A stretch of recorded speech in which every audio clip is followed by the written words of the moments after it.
सातत्याने लोकांच्या मध्ये राहून काम करण्याची सवय आम्हाला असल्यामुळं निवडणूक ही आम्हाला फार अवघड नसते।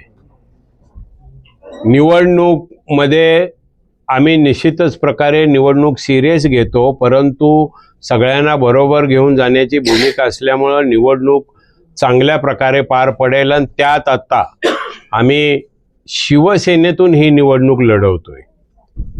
गेल्या वेळेला राष्ट्रवादीतून निवडणूक लढलो, त्यावेळेला साधारण 6000च्या फरकाने त्या ठिकाणी मी आणि माझे सहकारी निवडून आलो।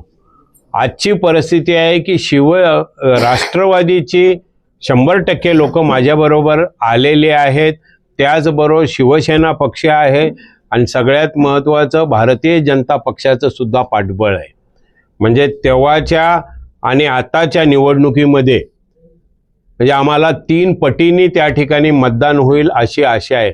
त्यामुळं निवडणूक गांभीर्याने घेतलीच पाहिजे, गांभीर्याने आम्ही घेऊच, पण निवडणुकीपेक्षा या ठिकाणी लोकमान्य शास्त्री नगरच्या विकासासंबंधीची जी भूमिका आहे ती ताबडतोबीने चालू करण्याची भूमिका आम्ही लवकरात लवकर घेणार आहोत।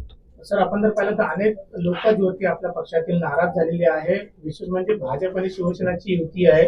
87 जागा तुम्हाला देण्यात आली तर भाजपला 40 जागा देण्यात, परंतु काही लोक जे बंड करण्याच्या मार्गावरती आहेत, कशा पद्धतीने तुम्ही त्यांच्या मनधरणा करण्याचा प्रयत्न करणार आहात? नाही, पहिला प्रश्न असा आहे की ही माझ्या प्रभागापुरती मी या ठिकाणी आपल्याला बोलवलंय।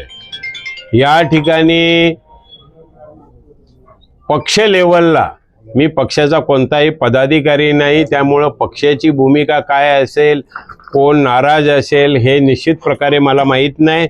परंतु प्रभाग क्रमांक 6 मध्ये जे उमेदवार शिवसेना पक्षाने अधिकृतपणे दिलेले आहेत त्यांच्या पाठीशी उभं राहण्याचं काम भारतीय जनता पार्टीचे प्रतिनिधी, शिवसेनेचे सर्व प्रतिनिधी आणि सर्व लोकमान्य शास्त्रीनगर विभागातील नागरिकांनी घेतलेलं आहे।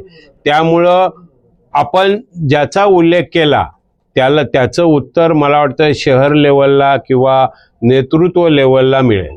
सर, शिवसेना पक्षामध्ये ज्या पद्धतीने घराणेशाहीला संपूर्णपणे संपवण्यात आलेल्या, कुठल्याही घराणेशाहीला तिकीट देण्यात नाही तर सर्वसामान्य कार्यकर्त्याला यावेळी निवडणुकीमध्ये उतरवण्यात आलेलं आहे, या निर्णयावर तुम्ही ते कसं पाहता? मला एक वाटतं की शिंदे साहेबांनी ज्या पद्धतीनं ज्या कार्यकर्त्यांना संधी देण्याचा प्रयत्न केलेला आहे त्या ठिकाणी निश्चित प्रकारे त्यांनी एक पक्ष हा केंद्रभूत करून आणि पक्षाला पोषक काय असावं याचा विचार केलेला या ठिकाणी मला दिसतोय। धनुष्यबाण चिन्ह घेऊन आपण संपूर्ण सहकार्यांसोबत निवडणूक लढताय, कसं बघताय, कशा प्रकारे धनुष्यबाणाला मतदार साथ देतील?